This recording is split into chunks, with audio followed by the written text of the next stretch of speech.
Shalom, queridos. Hoje é o capítulo 4 de Esdras. Os inimigos fazem parar as obras. Nós sabemos que em tudo que nós vamos fazer para Deus, o inimigo entra em ação, né? Não somente aqui nesse tempo da antiga aliança, mas hoje, no meio da igreja. Vocês viram o que aconteceu quando nós começamos com a reforma, né? O inimigo tentou de todas as maneiras parar a reforma. Hoje vocês estão vendo que a reforma veio da parte de Deus, que é o reformador Jesus que está atuando no nosso meio. Glórias a Deus por isso. Então, vamos ver aqui, os inimigos fazem parar. Vocês fazem a leitura, eu faço o comentário, tá bom? Aqui o nosso tempo só dá para o comentário. Vocês fazem a leitura. Esse capítulo 4 tem 24 versículos. Faz a leitura amando a palavra, com muita alegria. Eu faço isso também nos meus momentos particulares, só não posso fazer aqui no momento do vídeo, para a duração não ser longa. Então, vamos ver aqui os nossos comentários, né? Vamos comentar um pouquinho. É assim que Deus faz, entrega a sua palavra e a gente é edificado diariamente. Então, nós vemos que termina a alegria solene, alegria solene, ou seja, a alegria da solenidade, terminada a alegre solenidade do templo, né? Essa alegria toda, firmando os alicerces da casa de Deus, os alicerces firmados e a alegria do povo, do Senhor, o povo se animou a apressar a obra, deu ânimo, né? Como é bom a gente reformar, né? Deus está mudando tudo aqui para Israel e mudando tudo para nós também.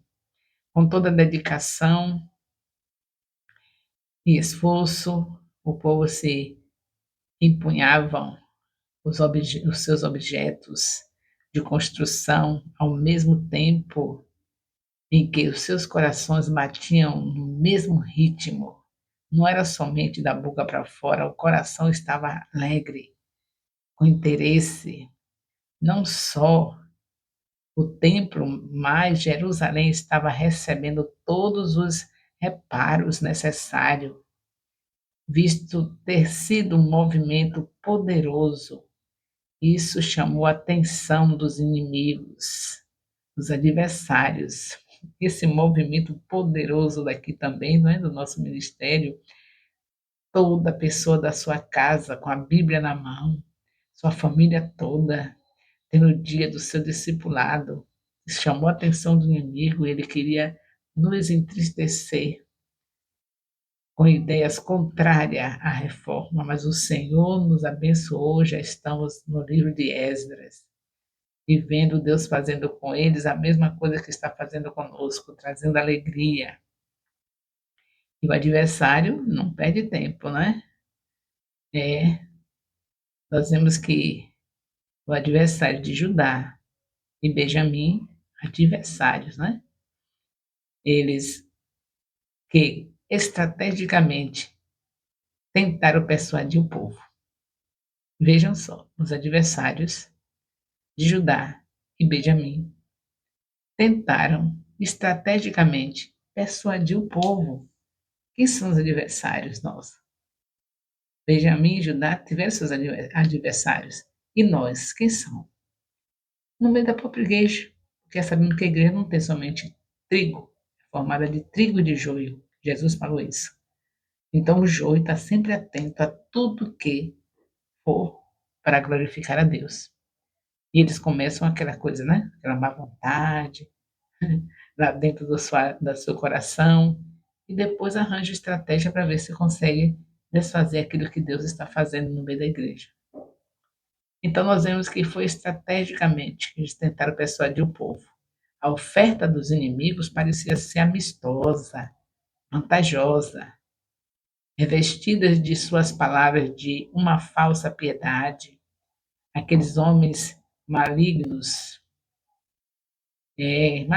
tentaram enganar os chefes de Judá com um discurso religioso Eles não esperavam que Zorobabel e seus companheiros notassem a sua malícia. O inimigo vem maliciosamente e pensa que Deus não tem alguém para mostrar.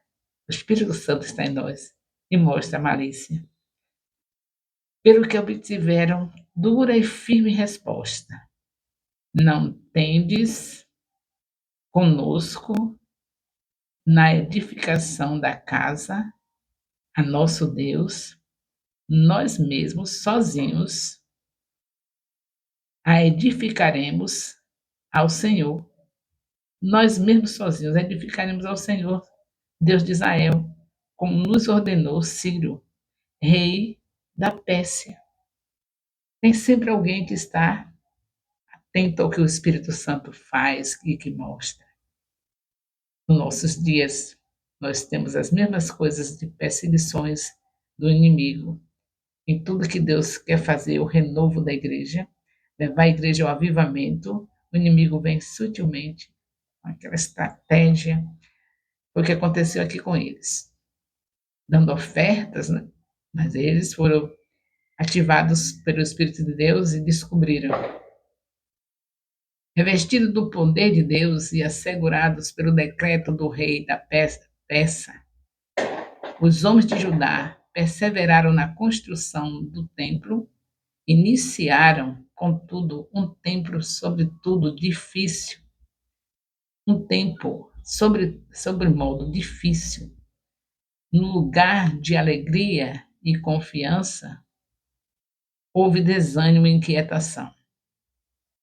Veio o momento da dificuldade. E essa inquietação, né, não deve haver nos nossos corações. Temos que confiar em Deus, mas há momentos que infelizmente acontecem. Durante todos os dias da obra, depararam-se com homens contratados para frustrar-lhes o desígnio. Não bastante tudo isso, ainda seriam caluniados, ameaçados e, por fim, forçados a parar a obra. Mesmo no meio do processo, povo de Deus, mesmo no meio do processo, mesmo no meio do processo, do professo, as pessoas que professavam ser filhos de Deus, mesmo no meio deles, há uma turba de adversários, disfarçados sobre a roupagem de falsa piedade. Temos muitos falsos piedosos. Ah, mas que coisa linda está sendo, né? Agora é Bíblia, não é? Não é mais revistinha, não é mais papelzinho com a palavra ali escrita. Que coisa linda, não é? É aquela falsa piedade. Mas nós sabemos com quem contamos. Contamos com o Espírito Santo, porque onde está a palavra, ele está casadinho. Nós não temos dúvida. O Espírito Santo está nos direcionando, porque jamais ele iria ser contrário a alguém que decide fazer um discipulado com a própria Bíblia. E ainda nos ajuda, nos renova nossas forças. Confiem no Espírito de Deus, que o nosso caso aqui é somente crescimento espiritual, o avivamento desse ministério e a nossa terra aos pés do Senhor Jesus. Então, ao ver o progresso dos verdadeiros adoradores, que somos nós, que estamos com a palavra, não é? Na obra de preparar um povo santo ao Senhor, estou comparando Israel conosco, né? Estou trazendo para a nossa realidade. Aí levanta-se, aparentando o mesmo espírito, mas ao proferirem palavras que não condizem com a prática, logo são reconhecidos como uma luz inútil, como está escrito: caso a luz que há em ti sejam trevas, quão grandes trevas serão. Em Mateus 6, Jesus fala isso, Mateus 6, 23. Então, vem assim, naquele jeitinho como luz, mas nós sabemos que o nosso adversário, ele se transforma em anjo de luz. Então, nós não aceitamos nada contrário a essa reforma. É Deus mudando a história do ministério apostólico internacional em Jerusalém. Nós sabemos que onde está a palavra, o Espírito Santo está. Quem pode negar que o Espírito Santo está conosco, depois de sabermos que estamos com a palavra de Deus diariamente, 3 capítulos na nossa casa, um capítulo por semana, um banquete em casa com a família, uma sobremesa junto com os discipuladores no nosso discipulado. Então, vamos em frente. Nós não vamos desistir, não. Deus está conosco. Tem até um cântico, né, para a gente cantar. Ai, que discipulado maravilhoso, né? E Deus tem muito mais. Isso aqui só o começo. Assim como aqui os filhos de Deus, o povo de Israel, estava no começo, a alegria, aquela coisa toda, o inimigo perseguindo de uma maneira toda estratégica, mas a obra que o Senhor confiou a eles não consiste em indicar quem seja a obra que o Senhor confiou para eles nessa reforma, nessa volta para Deus. Não consiste em indicar quem seja luz ou trevas, trigo ou joio, não importa, mas em sermos pacientes na tribulação, perseverantes na oração, cuidando das necessidades uns dos outros e abençoando aqueles que nos perseguem. É essa obra. Nós temos que estar sabendo que tanto faz ter joio como ter trevas querendo nos tomar, nós vamos apenas ficar perseverante na oração, continuar com o livro aberto semanalmente, juntos no templo ou em qualquer lugar que for marcado discipulado, e nas nossas casas não perder de vista os 3 capítulos que é o nosso banquete diário. Se buscarmos seguir os passos, olhar para Deus, olhar para Ele o tempo todo, saber que Ele está conosco, tudo vai bem. O resultado vai ser vidas aos pés do Senhor Jesus. O resultado vai ser ganhar, consolidar, discipular e enviar. Fazer o que o nosso Senhor Jesus Cristo mandou em Mateus 28, capítulo 28, versículo 19, porque fazendo isso, estamos fazendo a vontade de Deus e estamos estudando justamente, abrindo a palavra todos os dias para ler, porque sabemos que a gente tem que fazer um discipulado com Jesus. E com Jesus é a palavra. Ele é a palavra. Então, pronto. Estudando a Bíblia, temos a coragem de ganhar uma vida, ir na casa de alguém, e no trabalho, não para fazer na hora do trabalho, mas eu digo com o colega do trabalho, com o colega da faculdade. A coragem vem porque onde está o Espírito Santo e a meditação da palavra, tem tudo para a gente ganhar as vidas, para a gente consolidar, discipular e enviar. Estamos no caminho certo e não vamos ficar assim encucado, desanimado com as trevas que vêm se apresentando para querer detonar a obra, com o trigo, com o joio. Não, nada nos vence, porque a luz de Jesus está em nós, o seu Espírito. Louvado seja Deus. E assim a gente vê que aproxima-se a hora em que nos obrigarão a parar o trabalho. Um inimigo irado, um inimigo irritado, sabendo que pouco tempo lhe resta. É, ele sabe que pouco tempo resta. Satanás sabe disso, Apocalipse 12, 12. Então, nós vemos que ele está se aproximando para querer parar com a reforma. Não desiste, a cada dia tem uma palavra negativa, mas nós vamos prosseguindo. Não se incomode com o joio, não se incomode, nós não vamos nos incomodar com trevas, nem com nada que vier tentar nos interromper, porque nós temos aquele que é mais do que vencedor. Nós somos mais do que vencedores naquele que é Cristo Jesus. Então, não importe com isso não, viu? Nós sabemos que o inimigo vai ficar cada vez mais furioso.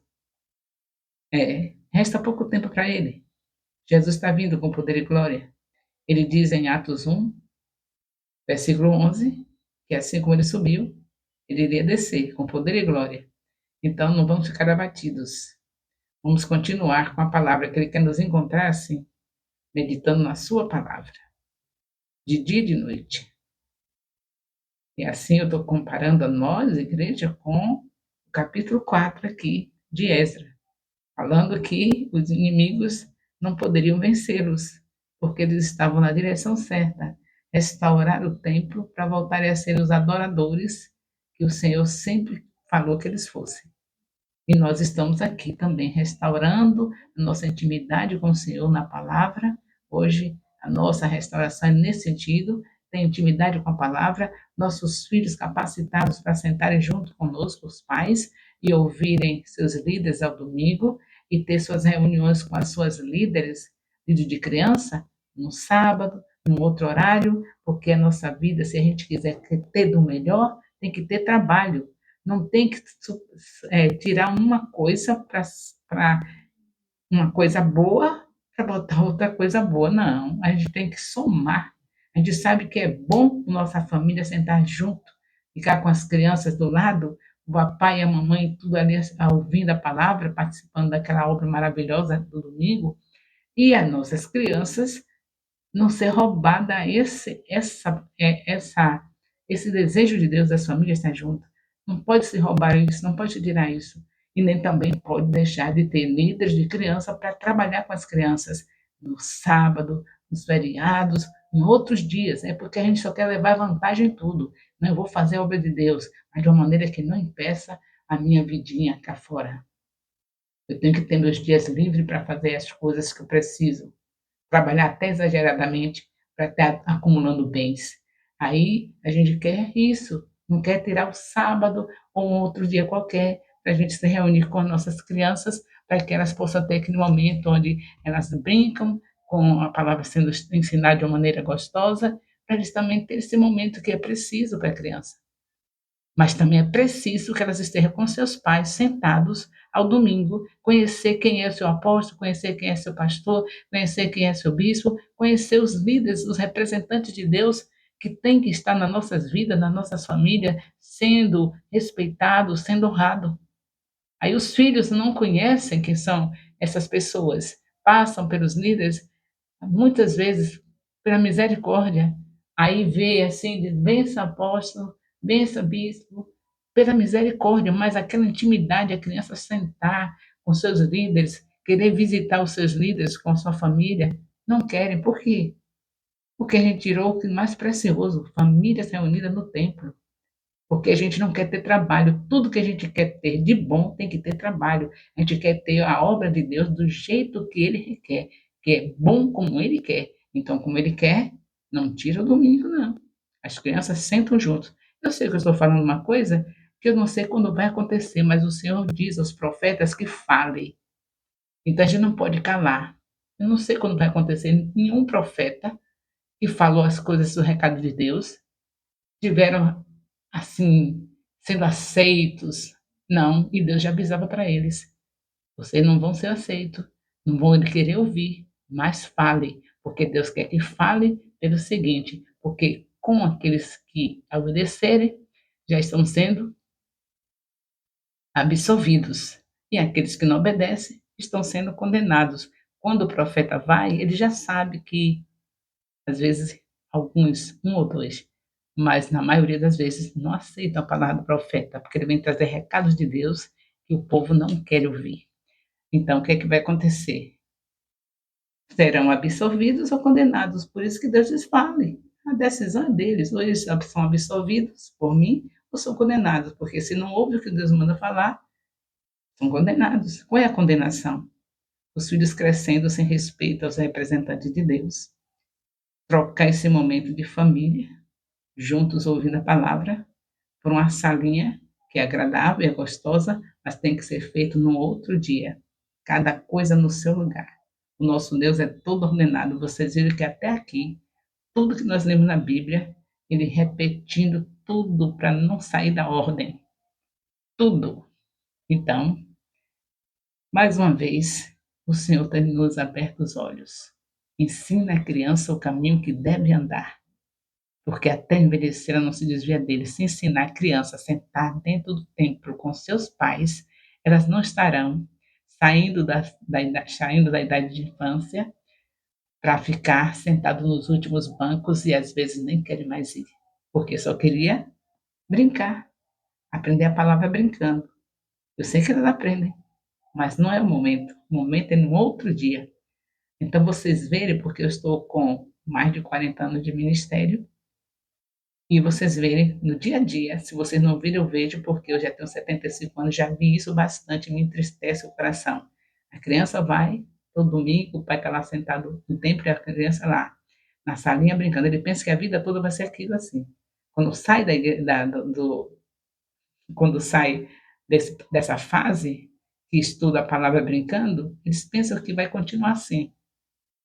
Aí não tem mais aprender a palavra brincando. Agora é adolescência, e agora? Sentar no templo. Como não foram acostumados a sentar para ouvir os seus líderes, junto com seus pais, eles ficam lá atrás. E muitos já não querem vir. E aí os pais dizem, eu criei esse menino na igreja, já foi, criou esse menino fora do contexto, fora do que Deus ensinou. É a papai e a mamãe ensinando aos filhos a estarem sentados no templo com eles, para que eles possam ouvir a palavra de Deus junto com seus pais. E aí, as líderes de criança, vocacionadas, se são realmente vocacionadas, aqueles que querem seguir a Jesus, renunciam a si mesmo. Então, vão renunciar um dia da semana que elas poderiam estar fazendo outras coisas para dedicar aquilo que Deus lhe chamou para fazer. É, o profeta é assim, ele fala. E Deus diz que é para falar. Vamos encerrando aqui esse capítulo 4 que eu fiz analogia, é claro, vocês leem, entendem, eu fazendo minhas analogias, porque eu tenho certeza que através dessa analogia eu estou fazendo as pessoas ouvirem o que não queria ouvir, mas que Deus mandou falar. É discipulado, não é? O amor de Deus, nosso Pai, a graça salvadora do nosso Senhor Jesus Cristo, a comunhão do Espírito Santo, seja com todos os discipuladores e discípulos do Ministério Apostólico Internacional, Filho de Jerusalém, desde agora e para sempre. Amém.